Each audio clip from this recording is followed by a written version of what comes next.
Good morning, children. Today we are going to start the second poem of class 12th. The title is An Elementary School Classroom in a Slum by Stephen Spender. Is it clear? Poem is considered to be a bit difficult, so please listen to me very, very carefully. Right? पहले मैं आपको ये बता दूं कि elementary school क्या होता है. एलिमेंट्री स्कूल जो गवर्नमेंट स्कूल्स होते हैं ना, जो जहाँ फ्री एजुकेशन दी जाती है, हमारे यहाँ प्राइमरी स्कूल्स बोलते हैं इसको, ये होता है एलिमेंट्री स्कूल. राइट? जिस स्कूल की हम बात कर रहे हैं, it is in a slum. Slum होता है झुग्गी झोपड़ी वाला इलाका. Is it clear? तो सिचुएशन ये है कि जब हम पोएम शुरू करते हैं, the students are sitting in a primary school, elementary school, and that elementary school is situated in a slum. Is it clear? चलिए, here we go. An elementary school classroom in a slum by Stephen Spender. सबसे पहले मैं आपको इसकी theme बता दूं. The theme is disparity. Disparity अगर difficult लगे तो gap between formal education and the reality in the lives of the poor children. Alright? हम लोग क्या करते हैं, या गवर्नमेंट्स क्या करती हैं कि प्राइमरी स्कूल तो खोल देती हैं, एलिमेंट्री स्कूल्स खोल देती हैं, ठीक है, ऑलमोस्ट शहर में, गांव में, हर जगह, और फ्री एजुकेशन भी दे देती है. But the problem is most of the children who study there are very very poor. वो बहुत गरीब होते हैं. ठीक है? अब एक बच्चा गरीब है, खाने को घर में कुछ है नहीं, तो क्या उसे फॉर्मल एजुकेशन कोई फायदा पहुंचाती है? ठीक है? Is the formal education beneficial for these students? Is it clear? That is what we are going to discuss. करें शुरू? चलिए.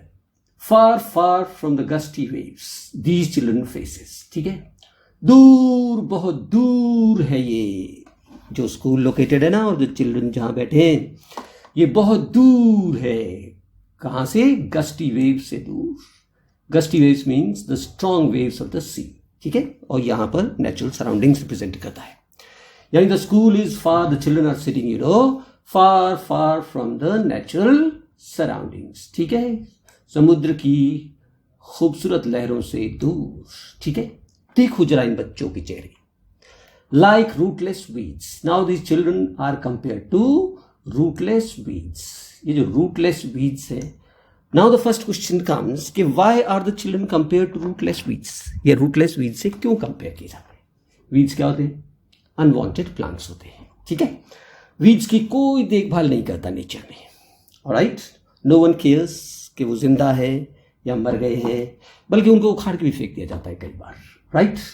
तो जैसे वीड्स का कोई इंपॉर्टेंस नहीं है नेचर में, right, and the people don't care about them, in the same way these children are uncared for. इन लोगों को कोई केयर नहीं करता है. ठीक है? तो कंपैरिजन समझ में आ गया. रूटलेस वीड से क्यों कंपेयर किया गया? ठीक है? देखो इन्हें डिस्क्राइब करता है बच्चों को. The hair torn around their pallor. Alright? Pallor pale skin होती है, डिजीज स्किन. राइट? पीली सी स्किन हो, तो बाल जो है वो बहुत स्कैटर्ड है. हियर टॉर्न, टॉर्न मतलब ये नहीं कि बाल फटे हुए and all that. Right? Scattered है. The hair are uncombed. ठीक है? बच्चों के बाल अनकॉम्ड है. ठीक है? अच्छा, तो अभी तक मैंने आपको दो बातें बताई. ठीक है? क्या? These children are sitting far far from natural surroundings. Alright? And they have been compared to weeds. ठीक है? अब ही टॉक्स अबाउट 4 चिल्ड्रन. अब इसका ये मतलब नहीं है कि स्कूल में 4 ही चिल्ड्रन है बस. Is it clear? But these 4 children represent all the children sitting in the class and their problems. Alright? चलिए, तो इनमें से एक है the tall girl with her weighed down head. एक लड़की है, लंबी सी लड़की, वेट डाउन हेड, सर झुका हुआ है, बेंड. ये नहीं कि उसके ऊपर कोई वेट रखा हुआ है. ठीक है? क्यों? वेट डाउन हेड मतलब उसका हेड जो है वो बेंड है. वो बहुत एग्जॉस्टेड है, स्कूल आने से पहले एग्जॉस्टेड है, थकी हुई है बहुत ज्यादा. ठीक है? And it seems as if she is ill, जैसे वो बहुत बीमार है। क्यों है वो थकी हुई?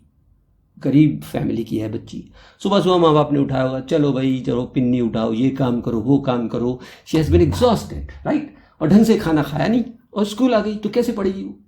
ऑलराइट, तो weighed down head means the head bent down, उसका हेड बेंट डाउन है। दो रीजंस हैं, क्या क्या? Illness and exhaustion. ऑलराइट, चलिए second one, the paper seeming boy with red eyes. एक बच्चा है, पेपर सीमिंग है, पेपर के जैसा, वेरी थिन। पेपर थिन होता है ना, बहुत कमजोर है वो। जानते हो क्यों कमजोर है? क्योंकि वो हंग्री है, ठीक है, घर में बिल्कुल खाना नहीं है। रेड साइज, जब भी हम इंग्लिश में whenever we compare someone's eyes with red size, okay, it represents hunger. तो the boy is very thin, he is hungry actually. यहां वहां देखता है चूहे की तरह, कुछ मिल जाए खाने को किसी दोस्त के पास, समवेयर। ऑलराइट, सो दूसरा बच्चा है ये जो बहुत भूखा है, आया हुआ स्कूल में, कैसे पढ़ेगा? द स्टंटेड, तीसरा देखो, the stunted unlucky Eyre of twisted bone, right. अब एक बच्चा है, स्टंटेड है वो, ठीक है, ढंग से ग्रोथ नहीं हो पाई। ग्रोथ क्यों नहीं होती? वंस अगेन मेल न्यूट्रिशन, ठीक है। स्टंटेड है वो, unlucky Eyre of twisted bones, ठीक है, उसकी बोन्स ट्विस्टेड है। He is suffering from a disease, right, may be polio, हो सकता है पोलियो हो उसके पास, उसको ट्विस्टेड बोन्स है, राइट। रिसाइडिंग ए फादर्स नाल disease his lesson from the desk. अच्छा, मैं कुछ मिस करता हूं, फिर से पढ़ता हूं, देखो। Reciting his lesson from his desk, this child, you know, this third boy, he is reciting the lesson at that time, he is reading the lesson. Is it clear? और लगता ऐसे है as if he is reciting his father's gnarled disease. Gnarled क्या होता है? नाल्ड होता है disfigure, एक ऐसी डिजीज जिसने उसे डिसफिगर कर दिया है बेचारे को, ठीक है, हैंडीकैप है, परेशान है वो, नाल्ड डिजीज है उसकी। And who is responsible for his disease? Father को फादर हैंडीकैप थे, ठीक है, कोई परवाह नहीं किया, गंदगी में रहे। As result of that the child, you know, also became disabled. Is it clear? तो ये तीसरे बच्चे की प्रॉब्लम है। ऑलराइट, हाँ, अब exceptions are always there. At the back of the dim class, one unnoted, sweet and young. एक बच्चा है जिसको कोई नोट नहीं कर रहा है, वो है स्वीट, शायद इसके घर में खाना है, शायद, राइट, यंग स्वीट सा है वो, लेकिन पढ़ वो भी नहीं रहा है। ऑलराइट, वो बाहर की तरफ देख रहा है। His eyes live in a dream of squirrels game in tree room other than this. वो साहब ख्यालों में खोए हुए हैं, ठीक है। यानी सिचुएशन ऐसी है कि even this child, you no, is distracted from his lesson. He is not taking interest क्योंकि एटमोस्फेयर नहीं है पढ़ाई का। Is it clear? चलो अब जल्दी से मैं तुम्हें बता देता हूं इन चार बच्चों की प्रॉब्लम। देखो, what is the problem of the tall girl? She is ill and exhausted. Is it clear? What is the problem of the paper seaming boy? The second boy, he is hungry. Right side है उसकी। तीसरा problem और तीसरा child, he is disabled and who is responsible for his disability? His father is responsible, क्योंकि उसके father भी disable थे, परवाह नहीं की, वो भी डिसेबल हो गया उस वजह से, right. And the third and the fourth and the last child who is sweet and young, you know, even he is not interested in his lesson, ठीक है। चारों बच्चों की प्रॉब्लम समझ में आ गई। अब ये चारों बच्चों की प्रॉब्लम सब बच्चों की प्रॉब्लम्स को रिप्रेजेंट करता है, ये ध्यान रखिएगा। Alright, I hope everything is clear now. Let's move on to the second stanza. Other than this था उसमें पीछे, ठीक है। इसके अलावा अब बच्चे बता दिए क्या क्या कैसे कैसे हैं, सिचुएशन बता दी, लोकेशन बता दी, स्कूल की लोकेशन कहाँ है, ठीक है, अवे फ्रॉम नेचुरल सराउंडिंग्स है, स्लम में है, ठीक है। इसके अलावा अब जरा रूम को डिस्क्राइब करें, कैसा है रूम। ऑन सोर क्रीम वॉल्स, ध्यान से समझिए, सोर क्रीम, ये जो सोर क्रीम है ये कैसी होती है? सोर क्रीम येलोइश होती है। किसी जमाने में शायद इस रूम का पेंट हुआ था क्रीम कलर का, ठीक है, उसके बाद शायद आज तक कभी पेंट नहीं हुआ, इसलिए जो क्रीम कलर था वो सोर क्रीम बन गया, ठीक है, यानी वो डल येलोइश बन गया। कैसा बन गया? डल येलोइश। Is it clear? तो सोर क्रीम वॉल्स जो है वो डल हो गई है और येलोइश हो गई है। तो कभी अगर आपको आए कि पोएट ये सोर क्रीम को क्यों रिप्रेजेंट करता है, पहली बात बहुत सिंपल सी है, because he wants to say as you know he wants to say that the walls have not been painted for years. ठीक है, इसमें एक और रीजन है actually he also wants to compare the dullness of the dullness of the walls to the dullness of the lives of the children. ठीक है, इस question को वैसे मैंने एंड में एक्सप्लेन कर दिया है ढंग से. Is it clear? अब वहां पर क्या है, बहुत खूबसूरत चीजें हैंगिंग है, वहां पर लटकी हुई है काफी सारी चीजें. ठीक है, अब ये खूबसूरत है लेकिन ये they perhaps school doesn't have money कि ऐसी खूबसूरत चीजों को वॉल्स पे टांगा जा सकता. These things they have been donated. क्या है ये चीजें? ये डोनेट की गई है, इसलिए इनको डोनेशंस कहा गया है. ठीक है, अगर एक्सट्रैक्ट में कभी क्वेश्चन आ जाता है कि what do you mean by donations, ठीक है, तो आप दो तरीके से लिख सकते हैं कि the things which are hanging on the walls have been donated by people. Right, there may also be a list of donation. ठीक है, कि उसने आदमी ने ये डोनेट किया, उसने डोनेट किया. ठीक है, अब वो चीजें क्या है जो वॉल्स पे लटकी हुई है. ठीक है, देखें, शेक्सपियर्स हेड. अब शेक्सपियर का हेड का मतलब ये नहीं कि शेक्सपियर का सिर लटका हुआ है. ठीक है, Shakespeare's head here means there is a portrait of Shakespeare. ठीक है, शेक्सपियर की एक फोटो है.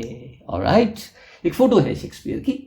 और cloudless at dawn civilized dome riding all cities. उसके बाद उसमें बहुत सारी पेंटिंग्स है. इनफैक्ट सारी की सारी पेंटिंग्स जो है वो बहुत ही क्लियर स्काई वाली पेंटिंग है, क्लाउडलेस है, डाउन के सीन है. ठीक है, किसी में डोम है, किसी में कुछ है. और ये फोटोज किसकी हैं? सिटीज की है बहुत सारी. ठीक है, ये रिप्रेजेंट करता है वेल्थ वगैरह, जो प्रॉस्पेरिटी है जो वर्ल्ड की. ठीक है, तीसरी पेंटिंग देखते हैं. तीसरी पेंटिंग है belled. Belled here means musical. Right, musical see यानी बर्ड्स वगैरह दिखा रखे उसने. ठीक है, फ्लावर्स है बहुत सारे. टेरलिस वैली दिखा रखी है. ठीक है, टेरलिस वैली जो है वो it's a beautiful valley in fact in Austria. ठीक है, ये प्रोविंस है वैसे. ठीक है, टेरलिस, तो ये वैली है जो ये भी ब्यूटी रिप्रेजेंट करती है. इनफैक्ट ये है. ठीक है, open handed map awarding the world. It's world, एक मैप है, वर्ल्ड मैप है. ठीक है, जो शो करता है, सीधा शो कर रहा है क्या? The real world. यहाँ इट्स का मतलब है रियल वर्ल्ड, सचमुच का बहुत बड़ी दुनिया जिसमें बहुत सारी चीजें हैं. ठीक है, तो ये सारी चीजें हैं. तो ये एक लिस्ट है बहुत सिंपल सी. क्या? पोर्ट्रेट ऑफ शेक्सपियर है. Is it clear? सिटीज है, ब्यूटीफुल सिटीज जिसमें कि एटमॉस्फेयर बहुत क्लीन है. टेरलिस वैली जैसी कुछ वैलीज हैं. ठीक है, उनकी फोटोज वगैरह हैं. वर्ल्ड मैप है. Is it clear? तो वर्ल्ड मैप जो है, जो वर्ल्ड रियल है, जो ब्यूटीफुल वर्ल्ड है, वो दिखा रखा है यहाँ पर. ठीक है भाई, चलिए. नाउ बट एंड येट, अब जो येट शोज कंट्रास्ट. अब देखो, सब अच्छी अच्छी चीजें लटका रखी ना वहां पर, फोटोज वगैरह सब कुछ, लेकिन ये येट मारता है कंट्रास्ट बिल्कुल जबरदस्त. ठीक है, लेकिन इन बच्चों के लिए, इस्लाम चिल्ड्रन जो बैठे ना वहां पढ़ने के लिए, इन बच्चों के लिए these Windows not the map there world. ठीक है, इन बच्चों के लिए वो दुनिया नहीं है जो मैप में दिखा रखी है. वो दुनिया नहीं है जो टेरलिस वैली में दिखा रखी है. वो दुनिया नहीं है जो खूबसूरत सिटीज दिखा रखे है. ठीक है, नहीं. इन लोगों की असली दुनिया क्या है? इन लोगों की असली दुनिया ये है कि ऐसी दुनिया जहां पता चलता है कि उनका फ्यूचर जो है वो बहुत अनक्लियर है. ठीक है, फॉगी फ्यूचर है उनका. खिड़की से देखो तो क्या नजर आता है? एक narrow sea street sealed in the lead sky. ठीक है, एक नैरो सी स्ट्रीट है जो खो जाती है, डिसअपियर हो जाती है आसमान में. आसमान भी क्लियर नहीं है, स्मॉगी स्काई है, क्योंकि ना slums usually are in industrial areas. Is it clear? अब इंडस्ट्रियल एरिया में फॉगी होता है एटमोसफियर, स्मॉगी होता है एटमोसफियर. ठीक है, फॉग है, धुआं है, फॉग है. ठीक है, तो ये एक अनक्लियर स्काई में खो जाती है स्ट्रीट, यानी थोड़ी देर तक ही स्ट्रीट दिखाई देती है बिकॉज ऑफ फॉग. राइट, अब जब ऐसा सब कुछ, जब सराउंडिंग्स ऐसी है, we have talked about the location of the school, we have talked about the walls, we have talked about the children, और ये सराउंडिंग्स जो है, सराउंडिंग्स भी ऐसी हैं कि इन सब की वजह से क्या होता है, इसीलिए ये बच्चे जो है, ये स्कूल जो है बेटा दूर है, बहुत दूर, नदियों से दूर, केप से दूर. ठीक है, केप से एक ब्यूटीफुल जोग्राफिकल फीचर होता है जो काफ़ी दूर तक समुद्र के अंदर घुसा होता है. ठीक है, और क्योंकि तो ये सब नेचुरल सराउंडिंग्स को रिप्रेजेंट करता है. एंड स्टार्स ऑफ वर्ल्ड, क्योंकि वहाँ खूबसूरती नहीं है, वहाँ एटमोसफियर नहीं है पढ़ने का, इसलिए बच्चे दूर हैं स्टार्स ऑफ वर्ड से. स्टार्स ऑफ वर्ड्स का मतलब गुड एजुकेशन से दूर है, अच्छी एजुकेशन ये हासिल कर ही नहीं सकते। Is it clear? तो अब इस वाले पैराग्राफ में मैंने आपको बताया कि वॉल्स जो है वो येलोइश हैं, सोर क्रीम वॉल्स हैं, ठीक है, और उसमें बहुत सारी चीज़ें हैंगिंग है, लटका रखी हैं, ठीक है, और वो बहुत खूबसूरत चीज़ें हैं और बड़े बड़े लोग हैं, शेक्सपियर है, सिटीज़ है वगैरह, ये बताया मैंने आपको, ठीक है। और उसके बाद मैंने कंट्रास्ट बताया आप लोगों को, ठीक है, कि रियलिटी क्या है। तो बिल्कुल अपोजिट रियलिटी है उनकी, किससे? जो उन पिक्चर्स में दिखा रखा है उससे। That's why these children can never get a good education. I hope it's clear. All right. तो अब हम I have discussed only 2 paragraphs. Remember, the poem has not ended as yet. ठीक है, तो थोड़ा सा ज़्यादा समझाना पड़ता है, ठीक है, इसलिए 2 पैराग्राफ्स एक बार बताऊंगा और 2 पैराग्राफ्स नेक्स्ट वीडियो में बताऊंगा, ठीक है। चलो, तो आप इस पोएम का पार्ट 1 लेके चलिए जो मैं अब बता रहा हूँ, ठीक है। तो देखें जरा जो मैंने समझाया वो आपको कितना समझ में आया। Why are the children compare to rootless weeds, ठीक है, ये मैंने इनकम्प्लीट सेंटेंसेस लिखे हुए, ठीक है। तो वीड्स यूजलेस होती हैं नेचर में और बच्चे यूजलेस समझे जाते हैं सोसाइटी में। Society, no one cares for the weeds, क्योंकि नेचर में कोई केयर नहीं करता वीड्स की, ऐसे ही सोसाइटी में कोई केयर्स नहीं करता इन बच्चों की, वो बच्चे जो स्लम्स में पढ़ रहे हैं। Is it clear? चलिए, What is the problem of the tall girl? इल है, एग्जॉस्टेड है, क्योंकि रिस्पॉन्सिबिलिटीज घर में काम बहुत करना पड़ता है, ठीक है, पढ़ाई का टाइम नहीं है और खाना नहीं है उसके पास। Why is the paper seaming boy called rat size? Rat size क्या शो करता है? Hunger. Paper seeming boy show करता है कि तो बच्चा बहुत वीक है, बहुत थिन है, and the reason is that he is always hungry. Alright, who is the unlucky heir? Who is responsible for the condition? तो the boy suffering from the disability is the unlucky heir, ठीक है। अब कभी आ जाएगी वो unlucky क्यों कहा गया है? अनलकी इसलिए कहा गया है because he is not responsible for his disability, right, his father is responsible. तो कौन रिस्पॉन्सिबल है? उसके फादर, ठीक है, क्योंकि उसने इनहेरिट किया डिसेबिलिटी, ठीक है। अगर उसके फादर को भाई मैं डिसेबल हो गया हूँ तो मुझे केयरफुल रहना चाहिए, गंदी सराउंडिंग्स में नहीं रहना चाहिए, तुम्हें पता ही है कि वायरस वगैरह जो है ना, most of these viruses etcetera are found in dirty surroundings, alright. तो फादर रिस्पॉन्सिबल है उसके लिए, ठीक है। Why is the sweet boy looking outside? वो जो स्वीट सा बच्चा है वो बाहर क्यों देख रहा है? क्योंकि वो एटमोस्फेयर ही नहीं है पढ़ाई का, ठीक है, इसलिए वो डिस्ट्रैक्टेड है लेसन से, that's why he is looking outside. Clear? Let's move on. Why has the poet used the expression sour cream? ठीक है, वेरी इंपॉर्टेंट क्वेश्चन, बहुत बार आता है। तो दो पॉइंट्स आएंगे इसमें। The room has not been painted for years, ठीक है, क्योंकि येलोइश हो गए कलर उसकी। Or the poet also wants to compare the dullness of the lives of the children to the dullness of the wall, right? Wall dull, life dull, all right? And then the next question, what are the things hanging on the classroom walls? How do they contrast with the lives of the slum children? ठीक है, पहले वाले part में उन चीज़ों के नाम बताने हैं आपको, ठीक है, और उसके बाद कंट्रास्ट बताना है। शेक्सपियर का पोर्ट्रेट है, पेंटिंग्स ऑफ सिटीज़ है जहाँ क्लियर स्काइज हैं, टेरलिस वैली है, वर्ल्ड मैप है, वगैरह वगैरह, ठीक है। और दीज पेंटिंग्स क्या रिप्रेजेंट कर रही है? सक्सेस, जैसे शेक्सपियर है, Shakespeare represent success, right. Beauty represent करती है, prosperity, wonderful and clear surroundings represent करती है। लेकिन अब इनके अपोजिट वर्ड्स ढूंढ लो। लेकिन चिल्ड्रन जो है वो their life is full of party, और अगर ऐसा ही रहा तो they are going to be total failures in life, right. Surroundings dirty हैं, जबकि पेंटिंग्स में बहुत क्लीन सराउंडिंग्स हैं, अच्छी हैं। वहाँ क्लियर एटमोसफियर था, यहाँ स्मॉगी एटमोसफियर है। I hope it's clear.